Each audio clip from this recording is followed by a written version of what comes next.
എല്ലാവർക്കും നമസ്കാരം. 2024 റിലീസായി വൻ വിജയമായി മാറിയ വാഴ എന്ന് പറയുന്ന ചിത്രത്തിന്റെ രണ്ടാം ഭാഗമാണ് ഇപ്പോൾ റിലീസായിട്ടുള്ള വാഴ 2. ഈ ചിത്രം ഒന്നാം ഭാഗത്തേക്കാൾ മികച്ചതാണോ ഇല്ല മോശമാണോ എന്ന് നമുക്ക് ഈ റിവ്യൂവിൽ വിശദമായി നോക്കാം. ഇനി നമുക്ക് ഈ സിനിമയുടെ കഥയിലേക്ക് വരാം. സ്കൂളിൽ വളരെ അടിച്ചു പൊളിച്ച് നടക്കുന്ന 4 സുഹൃത്തുക്കൾ. അവരുടെ മാതാപിതാക്കൾ വളരെ കഷ്ടപ്പെട്ടാണ് അവരെ പഠിപ്പിക്കുന്നത്. ഇവരുടെ കുടുംബവും വിദ്യാഭ്യാസ കാലമൊക്കെ കാണുമ്പോൾ നമുക്ക് അക്ഷരാർത്ഥത്തിൽ നമ്മുടെ ലൈഫാണെന്ന് ചിലയിടങ്ങളിലൊക്കെ നമുക്ക് തോന്നിപ്പോകുന്ന തരത്തിലാണ് ഇതിൻ്റെ തിരക്കഥ ഒരുക്കിയിരിക്കുന്നത്. സ്മൂത്തായിട്ട് പോയിട്ടിരുന്ന ലൈഫിൽ ഒരു ചെറിയൊരു പ്രതിസന്ധി വരുന്നു. അവിടെ അവർക്ക് ഒരു ചെറിയൊരു തെറ്റ് ചെയ്യേണ്ടി വരുന്നു. അതിനുശേഷം അവരുടെ ലൈഫിൽ ഉണ്ടാകുന്ന മാറ്റം, അതാണ് വാഴ 2. ഇനി നമുക്ക് ഈ സിനിമയുടെ പോസിറ്റീവുകളിലേക്ക് വരാം. തിരക്കഥ ഏറ്റവും കൂടുതൽ വർക്കൗട്ട് ആയിരിക്കുന്നത് ഇതിൻ്റെ ഫസ്റ്റ് ഹാഫിലും.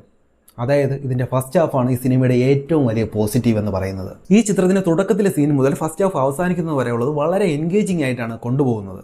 ഒരുപാട് ഇടങ്ങളിൽ പൊട്ടിച്ചിരിക്കാനുള്ള വകയും ഈ ചിത്രം നമുക്ക് സമ്മാനിക്കുന്നുണ്ട്. സിനിമയുടെ പലയിടങ്ങളിലും കോമഡി ടൈമിംഗ് വല്ലാണ്ട് വർക്കായിട്ടുണ്ടെന്ന് പറയാതിരിക്കാൻ വയ്യ. ആ സീനുകളിൽ അഭിനയിച്ച ഹാഷറിൻ്റെയും ടീമിൻ്റെയും പ്രകടനം ഗംഭീരമായിരുന്നു. വളരെയധികം റിയലിസ്റ്റിക്കായി അവരത് അഭിനയിച്ച് ഫലിപ്പിച്ചു. നമ്മുടെ ഫ്രണ്ട്സ് ഗ്യാങ്ങുമായിട്ടാണ് ചിത്രം കാണാൻ പോകുന്നതെങ്കിൽ വളരെയധികം ആസ്വദിച്ച് എൻ്റർടൈൻ ചെയ്ത് അടിച്ച് പൊളിക്കാൻ പറ്റുന്ന ഒരു ചിത്രമാണെന്ന് 100% ഉറപ്പ് നൽകാൻ കഴിയും. ഇതിൻ്റെ ക്യാമറയാണെങ്കിലും എഡിറ്റിംഗ് ആണെങ്കിലും തിരക്കഥയാണെങ്കിലും ഇതിൻ്റെ സംവിധാനമാണെങ്കിലും എല്ലാം ഒന്നിനൊന്ന് മികച്ചു നിന്നു.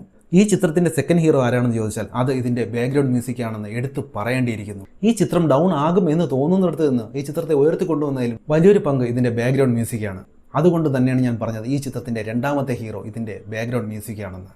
ഈ സിനിമയുടെ പ്രധാന ത്രെഡായ പഠനവും എൻ്റർടൈൻമെൻറ്റും ഒരുപോലെ കൊണ്ടുപോകണമെന്നത് നമ്മളെ മുഷിയിപ്പിക്കാതെ വളരെയധികം മികച്ച രീതിയിൽ നമ്മളിലേക്ക് എൻ്റർടൈനിങ് ആയി എത്തിക്കാൻ കഴിഞ്ഞു എന്നത് ഈ സിനിമയുടെ ഒരു അടുത്ത പോസിറ്റീവായിട്ട് നമുക്ക് കാണാം. എടുത്തു പറയാനാണെങ്കിൽ ഒരുപാടുണ്ട്. പ്രത്യേകിച്ച് UK പോകുന്ന സീക്വൻസ്, പിന്നെ അതുപോലെ സിനിമയിലെ പല സീനുകളും വളരെ ഗ്രിപ്പിംഗ് ആയിട്ടാണ് മുന്നോട്ട് കൊണ്ടുപോകുന്നത്. മാതാപിതാക്കൾക്കും അധ്യാപകർക്കും വിദ്യാർത്ഥികൾക്കും ഇടയിലുള്ള കാര്യങ്ങളൊക്കെ വളരെയധികം മനോഹരമായ രീതിയിൽ തന്നെ ഇതിൽ കാണിക്കുന്നുണ്ട്.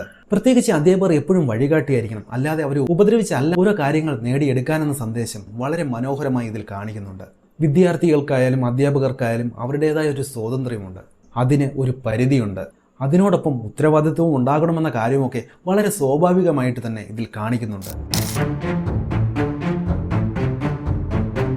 ഈ സിനിമയുടെ പ്രശ്നം എവിടെ നിന്ന് തുടങ്ങുന്നു എന്ന് ചോദിച്ചാൽ അത് ഇതിൻ്റെ സെക്കൻഡ് ഹാഫിൽ നിന്നാണെന്ന് പറയേണ്ടി വരും. വളരെ എൻഗേജിംഗ് ആയ ഒരു ഫസ്റ്റ് ഹാഫിന് ശേഷം പടം ഒരു പോയിന്റിൽ നിന്ന് തന്നെ ചുറ്റിക്കൊണ്ടിരിക്കുന്ന ഒരു കാഴ്ചയാണ് നമുക്ക് കാണാൻ സാധിക്കുന്നത്.